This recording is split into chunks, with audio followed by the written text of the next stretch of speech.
உங்க போராட்டத்தை பத்தி ராகுல்னு ஒரு பையன், சின்ன பையன் பேசினது நான் கேட்டேன்.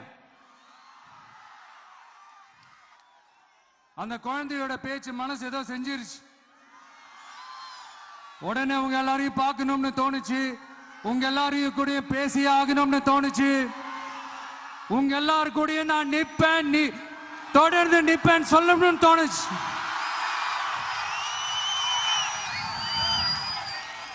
ஒவ்வொரு வீட்டுக்கும் ரொம்ப முக்கியமானவங்க அந்த வீட்டில் இருக்கிற பெரியவங்க தான்.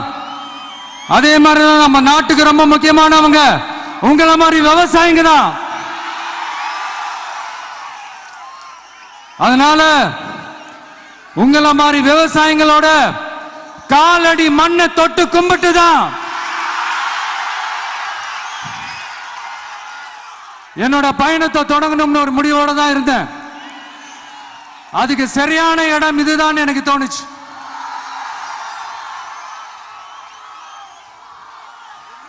என்ன உங்க வீட்டில் இருக்கிற ஒரு மகனா என்னோட கள அரசியல் பயணம் உங்களோட ஆசீர்வாதத்தோட